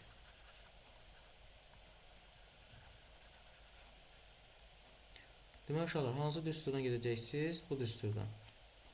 Vakuumda və dielektrik nüfuzluğu. Vakuumda dediyinə görə dielektrik nüfuzluğu 1-ə, müəyyən mühitdə dediyinə görə dielektrik nüfuzluğu 9-a bərabərdir. İki nöqtəvi yük arasında təsir qüvvələri eynidir. Qüvvələr bərabərdir. F1 bərabərdir F2. Yüklər arasındakı məsafə R2 böl R1 istir. Demək olar, biz birinci düsturları yazacağıq. F1 bərabərdir K vurulsun Q1 vurulsun Q2. Yəni vakuumda olduğuna görə R kvadratı yazacağım. Mühitdə olduğuna görə isə K vurulsun Q1 Q2 bölünsün epsilon vurulsun. Burada R1'in kvadratı, burada da R2'nin kvadratı. Yüklər eynidirsə, uşaqlar, yüklər eynidirsə, onda bunları bərabərləşdirək də, düzdür? Bərabərləşdirəndə necə olacaq? Burada epsilonu yazacağım. Burada 1 vurulsun epsilon. Burada isə K vurulsun Q1 Q2 bölünsün 9 vurulsun R2'nin kvadratı. Yaxşı, kim deyər mənə radiusdan dielektrik nüfuzluğu necə asılıdır? Radiusdan dielektrik nüfuzluğu necə asılıdır? Tərs asılıdır. Ağac sağ. Çünki əgər mən buradan R-i tapsam, R gedəcək F-in yerinə. Olacaq R bərabərdir K Q1 Q2 böl F vur epsilon. Çünki tərs asılıdır. Onda tərs asılı olduğuna görə özə kvadratik tərs asılıdır. Yəni R2-nin R1-ə olan nisbətinin kvadratı bərabərdir epsilon 1-in epsilon 2-yə olan nisbəti. Bərabərdir epsilon 1 1-dir, epsilon 2 də neçədir? 9-dur. Bu bərabərdir R2 bölünsün R1'in nəyi? Kvadrat. Biz hər tərəfdən kök alsaq, deməli olacaq 1 bölü 3 bərabərdir R2 bölünsün R1. Bizdən də bunu istədir, bizdən də bunu istəyir. Cavab olacaq 1 bölü 3. Yəni B variantı. İndi bilmirəm, hesablamada yəqin səhv eləmişəm, eləməmişəm, amma biz belə, yolu belədir. Aydındır? Yaxşı, keçirik 10-cu suala. 10-cu sualda uşaqlar bizə nə deyir? Deyir ki, intensivlik xətləri istiqamətində müsbət yüklü zərrəcik atıblar. Hara hərəkət eləyir? Və belə hərəkət eləyir də, düzdür? Tormuz müddətinin düsturu nə idi? Hə? V0 bölünsün A idi, düzdür? A tormuz müddəti V0 kvadratı böl 2'ya. Ay sağ. Əla. İndi uşaqlar, mənə deyir ki, başlanğıc sürəti 2 dəfə artırdıqda, heç bu şəklə fikir verməyin, düsturdan gedəcəksiniz. Başlanğıc sürəti 2 dəfə artırdıqda, əgər 2 dəfə artırsa, tormuz müddəti 2 dəfə artacaq. Amma tormuz yolu onun kvadratından asılı olduğuna görə 4 dəfə artacaq. Deməli, tormuz müddəti 2 dəfə artacaq. Tormuz yolu 4 dəfə artacaq. Cavab olacaq 1, 4. Və bu cismin zərrəcin hərəkəti qüvvə istiqaməti müsbətdən mənfiyə. Təcil istiqaməti, bu da mənfidir. Müsbət olduğuna görə qüvvə bu tərəfədir. Bu yavaşdan hərəkət edəcək.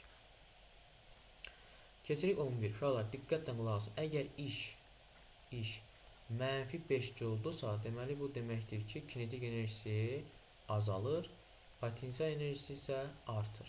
Çünki mənfi iş görür. Mən çıxa bilərəm ki. Niyə?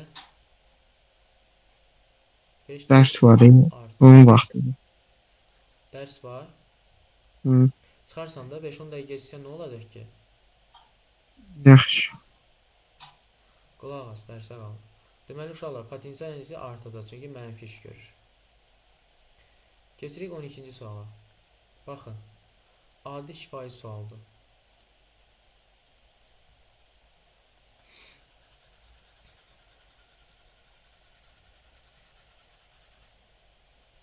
Adi şifahi sualdır. Deməli, uşaqlar, nöqtəvi yükündən 10 cm məsafədə elektrik sahəsi intensivliyi. İntensivliyin düsturu nə idi? K2 bölünsün R kvadrat. 10 cm məsafədə 3-dürsə, 5 cm məsafədə nə qədər olacaq? Deməli, məsafə 2 dəfə azalıbsa, bu 4 dəfə artacaq da, düzdür? Baxın uşaqlar, məsafə birinci nə qədər idi? 10 cm. İkinci nə qədər oldu? 5 cm. Məsafə 2 dəfə azaldı. Məsafə 2 dəfə azaldısa, intensivlik onun kvadratı qədər artacaq. kvadratik tərsdir. Onda kvadratı qədər artırsa, yəni 4 dəfə artacaq. Birinci halda 3 idi, 4 dəfə artır, eləyəcək 12. 13. Biz bilirik ki, uşaqlar, mənfi müsbəti cəzb eləyir, ya itələyir. Hə? Cəzb eləyir. Ay sağ ol, mənfi müsbəti cəzb eləyir. Əgər mən buna mənfi desəm, buna müsbət desəm, bu müsbət bu mənfini cəzb eləyəcək, belə düzdür. Amma bu mənfi bunu itələdiyinə görə belə gedəcək. Onda yekun hara yönələcək? Bura.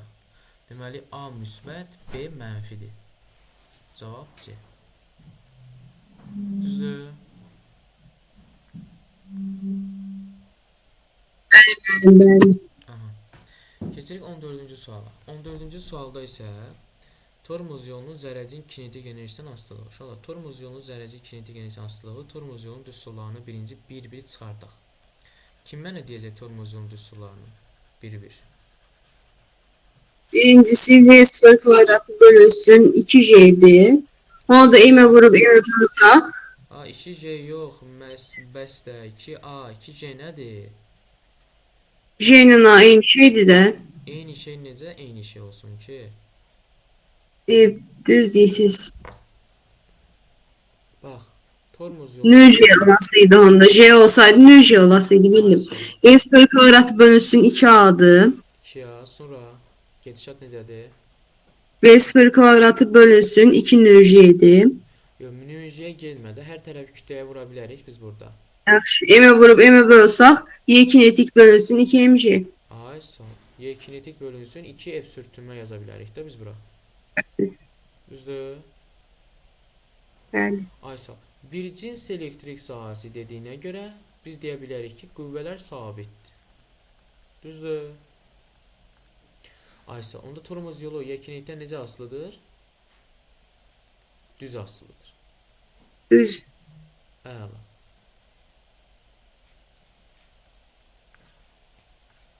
On beşinci sual. 15-ci suala nə yazmısınız? 2 dəfə azalar yazmısınız ya 2 dəfə artar yazmısınız?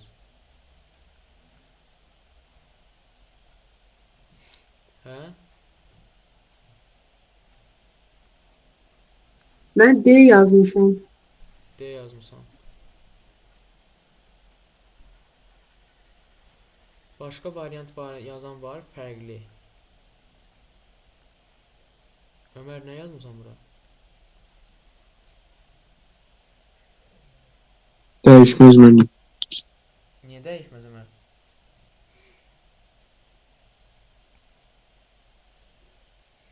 Baxın uşaqlar, əgər kürələr bir-birinə toxunursa, mən bunu buradan qırsam, mən bunu buradan qırsam.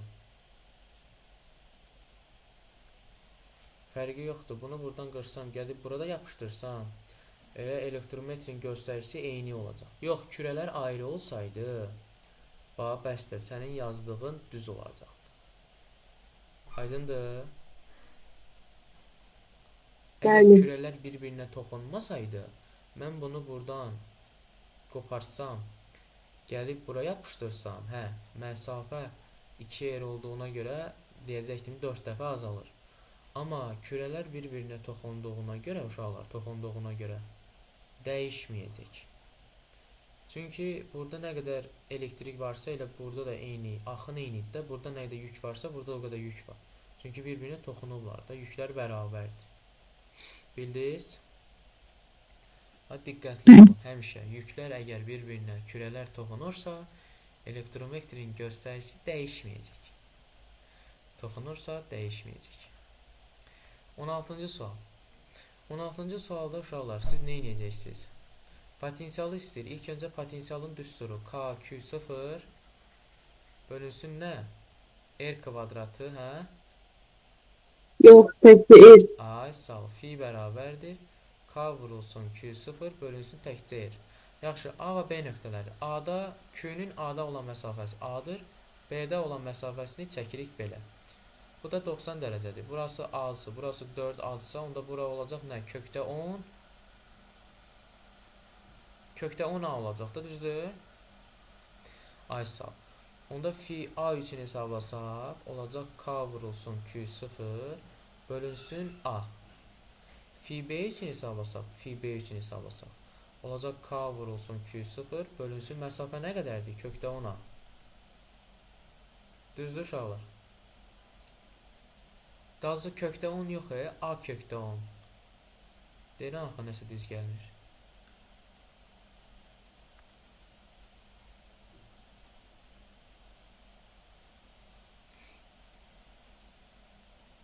Və 9A-nın kvadratı, katetlərin kvadratlarının cəmidir də bu, düzdür?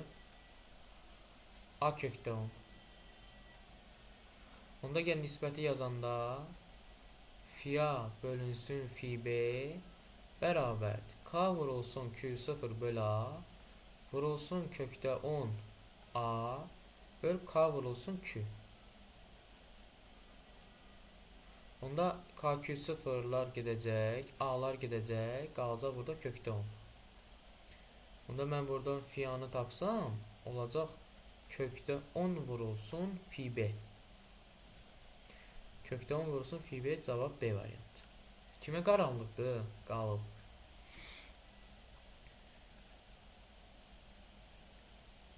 Həmişə uşaqlar, həmin bu müsbət yükdən B nöqtəsinə düz xətt çəkin. O da diagonal verəcək bizə. Düz bucaqlıdır. 3A, A kvadratdır, hipotenuzdur. Hipotenuzu da tapırsınız. Pifagor teoremi ilə. Baxırıq 17-ci suala. 17-ci sual maraqlıdır. Baxın uşaqlar, elektrik cəryanı keçirməsi üçün bizə metal lazımdır, naqil lazımdır. Şüşə dielektrikdir, elektrik cəryanı keçirməyəcək.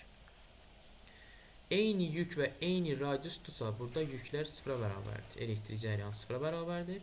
Bax, ya radiuslar fərqli olmalıdır, ya da yüklər fərqli olmalıdır. 2, bir də 4. Aydındır? Bəli. Ay sağ ol. 2, 4 cavab B variantı. Keçirik 18-ci sənə. Gəldik maraqlı məsələyə. Biraz hesablama eləyək. Yaxşı. Kim bunu deyər mənə? Hə?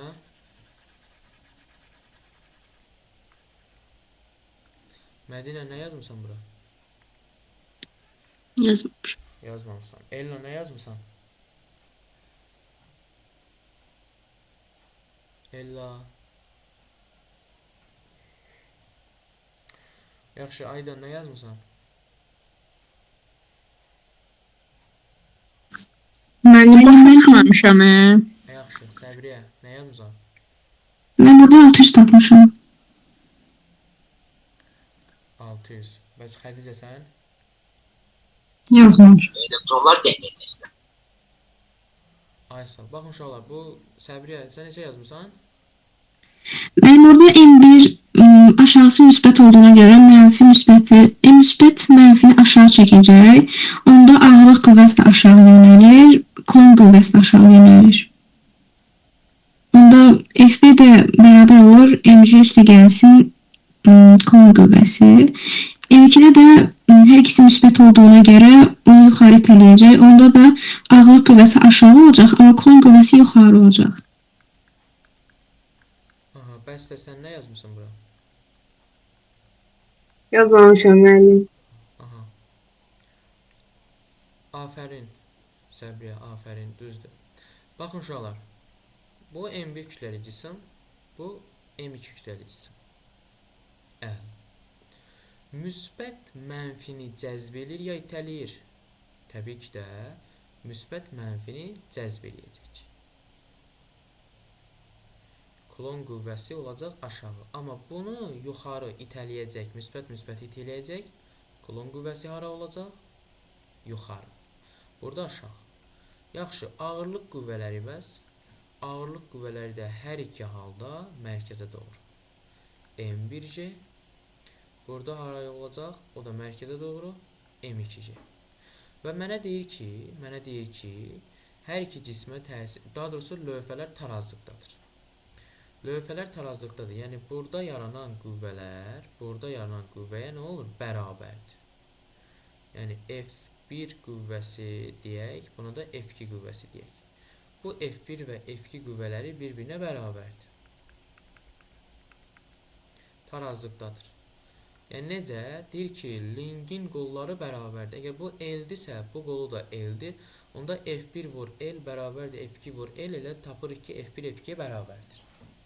Onda uşaqlar, birinci bu kürəyə təsir edən qüvvələr F1-i tapsam bərabər olacaq. Hər ikisi aşağı olduğuna görə M1J üstə gəl F kolonda, düzdür? Ay sağ. Yaxşı, F2-ni tapsam bəs olacaq M2J əks istiqamət olduğuna görə çıxacaq. Əla.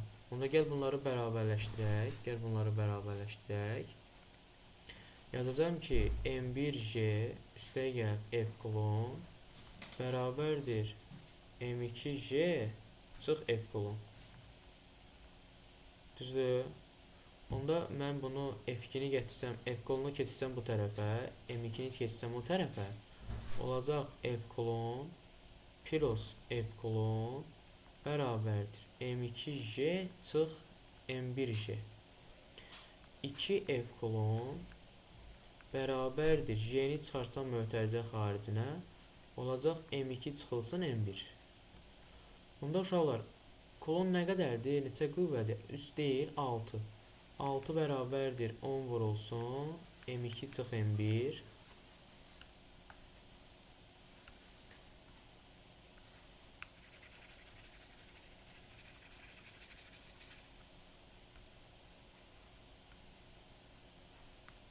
Aha. M2 çıx M1. 6-nı da 10-a böləndə 0.6 bərabərdir M2 çıx M1. 0.6 da kilogram olduğuna görə metrə daha doğrusu qrama çevirəndə tapırıq ki, M2 çıx M1 bərabərdir 600 qram. Cavab eləyəcək 600. Kim başa düşmədi? Hə uşaqlar?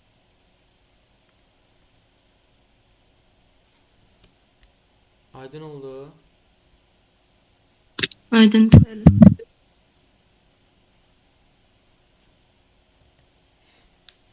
Ay sağ olun. Baxın uşaqlar, yenə deyirəm.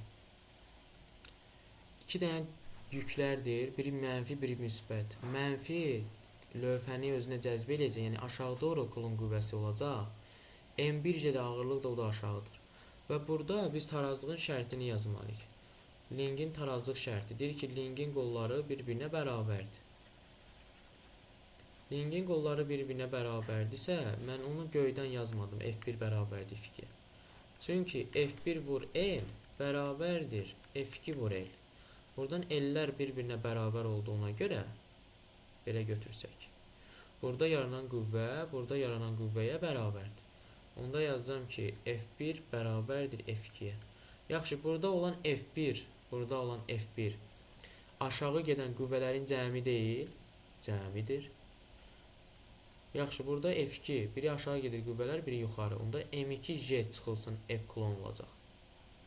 Bunları bir-birinə bərabərləşdirəndə bir də cavab alınır. Aydındır? Bəli. Ay sağ ol.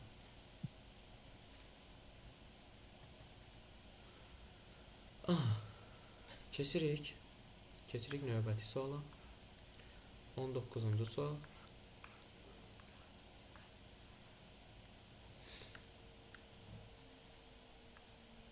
Baxın uşaqlar. Bu Q3 yekun bu tərəfədirsə, deməli ya Q3 müsbət hər üçü müsbət olmalıdır. Hər üçü müsbət olmalıdır. Çünki bu bunu belə itələsin, bu da bunu belə itələsin, yekun yuxarı. Ya da ki, hər üçü mənfi olmalıdır.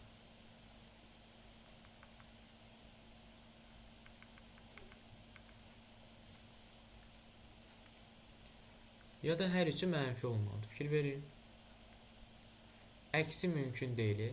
Çünki əks şəraiti olmalıdır ki, hamısı bir-birini itələsinlər və yekun yuxarı. Ona görə ya hər ikisi mənfi, ya hər üçü mənfi, ya hər üçü müsbət. Cavab 1-2. Aydındır? Bəli. Aysa. Keçirik 20-ci sual. Baxın uşaqlar, bir-birinə M kütləli, daha doğrusu M zərrəciyi üçün uyğunluğu müəyyən edin. Eyni işarəli yüklü zərrəciklərin qarşı-qarşıya hərəkətidir. Eyni yüklü zərrəciklərin qarşı-qarşıya hərəkəti. Baxın uşaqlar, eyni yüklü olduğuna görə buna itələnəcək bir-birindən F qüvvəsi ilə. Bu da F qüvvəsi ilə itələnəcək. Amma sürətlər isə nədir? Bir-birinə qarşı-qarşıyadır da. Zərrəcin yükü burada dəyişməyəcək. Zərrəcin yükü dəyişməyəcək. Zərrəcin sürəti nə olacaq? Get-gedə azalacaq. Zərrəcin sürəti get-gedə azalacaq. Sürət azaldığına görə kinetik enerji də azalacaq. Potensial enerji isə kinetik enerji azaldığına görə potensial enerji artacaq. Potensial enerji artacaq. Təcildə uşaqlar toqquşana qədər. Toqquşana qədər dediyinə görə qüvvələrə baxın, əks istiqamətdir. Qüvvələr əks istiqamətdir. Ona görə bunlar bir-birinə get-gedə uzaqlaşacaq. Ona görə təcil də nə olacaq? Artacaq. Cavab A, Y, B, C, A olacaq. Daha doğrusu A yox, zərrəci D, Y, B, C, A. Yaxşı. Bu sualların da izahına, axırına gəlib çatdıq. Ümidvaram ki, başa düşmüsünüz dərsi.